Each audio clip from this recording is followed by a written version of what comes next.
Math 3 Lesson Summary Video. Pied. This lesson is a develop understanding task, which is meant to introduce you to a concept, but not necessarily finalize rules or strategies. The purpose of this lesson is to use proportional reasoning to calculate arc length and the area of a sector relative to the circumference and area of the circle. After much debate, the club members have decided to slice the 8-inch round pies into 5 equal slices, or sectors, as the math geeks call them, the 9-inch round pies into 6 equal slices, the 8 by 8-inch pies into 2 by 4-inch rectangles, and the 9 by 13-inch pie into 3 by 3 1/4-inch rectangles. Although the pieces look alike, they are all about the same size. Some students think there might be a price advantage in buying one type of slice over another. Which slice of pie is the largest and which is the smallest? How did you decide? So we need to remember our area formulas in order to find how big the pies are. If we want to think about them as area, and we are assuming they are about the same depth. Most pie pans, cake pans, tend to be the same depth. So we're going to go with that their depth is the same. So we want to compare their area. If you recall, the area of a rectangle is length times width, and the area of a circle is pi times radius squared. So we have two basic shapes going on here. Our round pie pans, we have a 9-inch round pie pan and an 8-inch round pie pan. And then we have a square and a rectangle, which are both rectangles.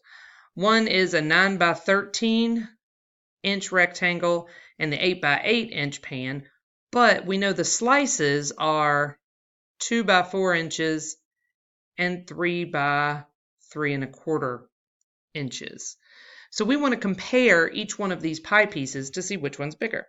So we have our 8-inch pie pan, our 9-inch pie pan, the 8 by 8 cake pan, and the 9 by 13 cake pan. These two are circle pies, and these two are rectangular pie pieces. So let's find our rectangular pie pieces first. The 8 by 8 pan, we're doing 2 by 4. 2 by 4 is going to be 8 square inches. The 9 by 13 pan is 3 by 3.25. So 3 by 3.25 is 9.75 square inches. We always want to remember units of measure. Numbers don't have any meaning without their context and their unit of measure. Now for the round pies. I know how to find the whole pie. That shouldn't be a problem. But I don't know there's not a formula for one individual piece.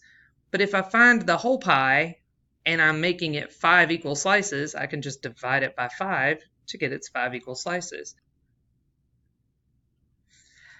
So if my radius is 4 inches, because remember an 8-inch pie pan is 8 inches all the way across. That's a diameter.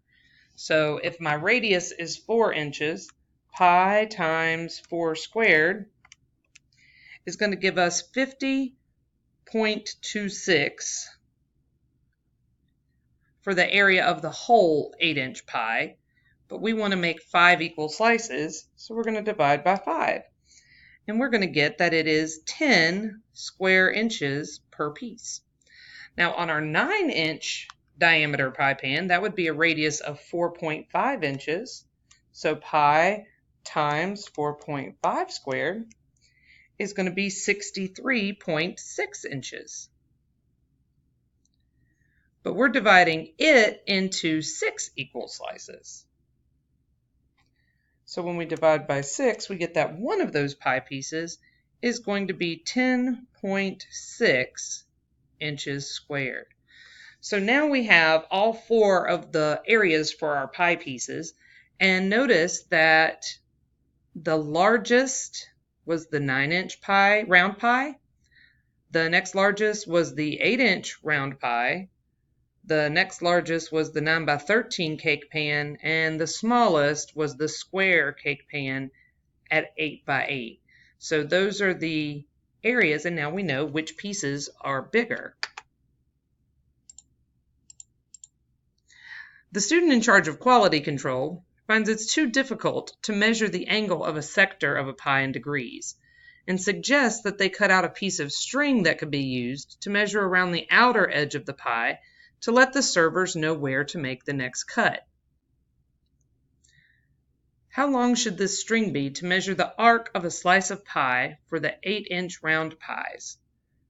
So we want to take the whole 8-inch circle and we want to divide it into 5 equal pieces.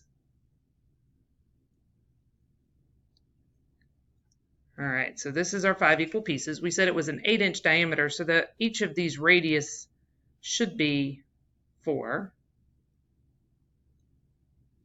And we want to know, what should this piece of string be? We want to be able to lie the string along the outside of it, and it's going to cut it into 5 equal pieces. If we think about that, I don't really need to know what the angle is, because I can just take the circumference of the circle and I'm going to cut it into 5 equal pieces. So circumference, if you recall, is 2 times pi times the radius, or the diameter, times pi. So our diameter was 8, and if we do 8 times pi, we get 25.13 inches.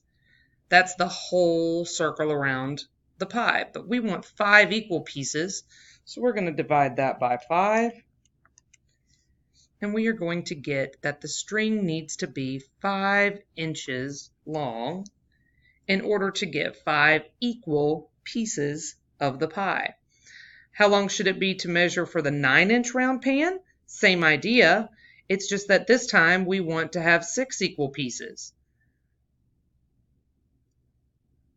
So we know we want to cut it into 6 equal pieces. We know that our diameter is 9. So if we're going to do diameter times pi, that's going to be 9 times pi. And that's 28.27 inches. And we're going to divide it into 6 equal pieces, which is going to be a string that is 4.7 inches long. And so this is going to give us the pieces of string. So instead of having to take a protractor and try to measure that little angle at the front of a pie, which I would imagine would be a pretty messy process, now we know how long that string needs to be in order to do it. A sector of the 9-inch round pie measures in degrees. What is its area and what is its arc length? So that's interesting. This time we're just dealing with theoretical numbers and not actual numbers. If we know we have a 9-inch pie pan, we know that its diameter is 9 inches. So finding its area for the whole circle and finding its circumference for the whole circle is not a problem. Circumference is going to be 9 pi, and area is going to be pi times 4.5 squared. So we know how to find the whole thing. The issue is knowing what fraction of it we need to use. Before we just divided by 6 because we had 6 pieces. That meant that we were using 1 out of the 6 pieces and we were multiplying it. We don't want to forget that dividing by 6 is the same thing as multiplying by 1/6. The issue is they're not telling us how many pieces that we want to use. One of the things that we've been working on for the past few days is the fact that the angles at the center are proportional to the arc lengths on the outside. So if I know what that angle is for the pie, the sector of the pie, the arc measure, or the angle at the center, I do know that that is proportional to the whole circle. So in order to get our fraction that we need to multiply these by each time, instead of being 1/6, like they were when we wanted 6 equal pieces, we need to figure out what fraction of the whole are we looking for. So that means that whatever this degree is, it's out of 360 degrees. And so that's going to replace our fraction in both of these. So in order to find an n degree portion of that 9-inch pie, I would have to do n divided by 360 times 9 pi, which is the circumference. And I would have to do n divided by 360 times pi times 4.5 squared, because that's the area. We can even generalize this more by saying we don't always know that it's a diameter of 9. We could do it for any circle if we just generalize using the radius of the circle. So if we know that the portion is n degrees, and we know that the circle has a radius of r, its circumference is going to be 2 times pi times r, and its area is going to be pi r squared. And so we can use these formulas to generalize finding the length of a piece of a circle, of its arc length, and of a piece of the pie, a sector of the circle.